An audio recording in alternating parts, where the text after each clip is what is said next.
Jeremiah 29:11. For I know the plans I have for you, declares the Lord. Plans for welfare and not for evil, to give you a future and a hope. The best plans, Jeremiah 29:11, is a popular verse that's often slapped onto journals, etched into coffee mugs, and printed on t-shirts. For I know the plans I have for you, declares the Lord. Plans to prosper you and not to harm you.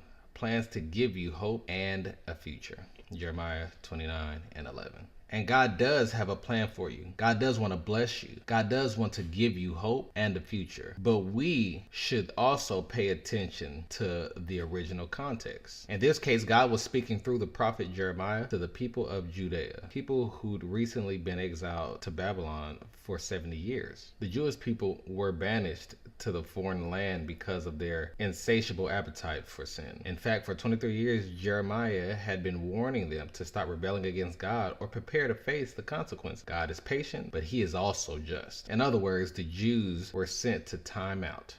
That's a funny way of putting it. And as you can read in the preceding chapters, God made a case against his beloved people. They'd exploited foreigners, orphans, and widows. They denied the rights of the poor. They refused to stand up for truth or obey God's instructions. They'd murdered the innocent and committed adultery. They rejoiced in doing evil, and their lives were ruled by greed. They'd even built pagan shrines, sacrificing their sons and daughters in the fire. It was a dark time, and yet, somehow, God's mercy always extends to the darkest places on earth. That's why just a few verses later, God said they could seek him and find him, and he would bring them back from captivity. Jeremiah 29:13 and 14. That's why he encouraged them while in exile to build houses, plant gardens, get married, have babies, and work for the peace and prosperity of their temporary home. That's in Jeremiah 29:5 and 7. He wanted them to know he hadn't forgotten them. He still wanted good for them. He still had plans to restore them. God is serious about sin, but he's just as passionate about redemption. My goodness. Though Jeremiah 29:11 was meant for a specific people at a specific time,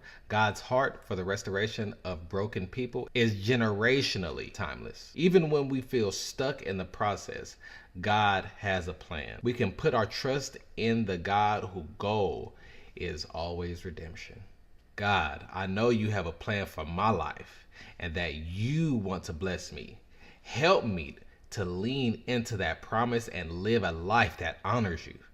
Thank you for loving me even when I struggle and for paving the way to redemption. Fill me with your hope and peace. In Jesus' name I pray.